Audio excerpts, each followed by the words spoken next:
દર્શક મિત્રો, રેમી ન્યૂઝમાં આપ સર્વનું હાર્દિક સ્વાગત છે. નજર કરીએ આજના મુખ્ય સમાચાર પર. બારડોલીના વાઘેચા ગામ નજીક બે બાઇક અથડાતા બેના મોત, અન્ય બેને ઈજા. સગાઈ પ્રસંગ બાદ વાઘેચા મંદિરે દર્શન કરી પાછા ફરતા ટેન ગામના સાહિલ રાઠોડ તથા સિંગોટના કિશન રાઠોડનું મૃત્યુ થયું. મોડી સાંજે બારડોલી કરોદ રોડ ઉપર વાઘેચા ગામના મંદિર ટેકરા ફળિયા નજીક બે મોટરસાયકલ વચ્ચે અથડામણ થતા બંને ચાલકોના મોત નીપજ્યા હતા. જ્યારે એક વ્યક્તિને સારવાર અર્થે બારડોલી સરદાર સ્મારક હોસ્પિટલમાં દાખલ કરાયો, જ્યાં તેની હાલત ગંભીર જણાઈ હતી.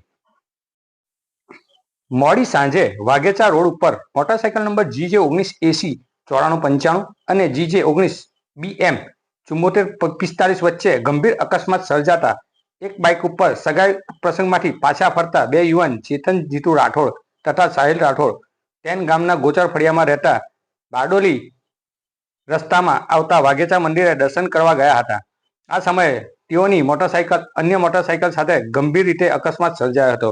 અકસ્માતમાં ગંભીર ઈજા સાથે સાહિલ રાઠોડનું મોત નીપજ્યું. બીજી તરફ અન્ય મોટરસાયકલ ઉપર નાની છોકરીઓ સાથે સિંગોટ ગામે જઈ રહેલા કિશન રાઠોડ રહે સિંગોટ દ્વારા ટ્રકને ઓવરટેક કરવાની કોશિશ દરમિયાન પૂર ઝડપે આવેલી તેને મોટરસાયકલ સામેથી આવતી મોટરસાયકલ સાથે અથડાઈ હતી. અકસ્માતમાં તેને પણ ગંભીર ઈજા પહોંચતા તેનું ટૂંકી સારવાર દરમિયાન મોત નીપજ્યું હતું, જ્યારે તેની સાથે જઈ રહેલી નાની છોકરીઓને મામૂલી ઈજા સાથે બચાવ થયો. બારડોલી રૂરલ પોલીસે અકસ્માતનો ગુનો નોંધી વધુ તપાસ હાથ ધરી છે. અકસ્માતમાં બેના મોતના પગલે ભારે લોકટોળું ભેગું થઈ જવા પામ્યું હતું.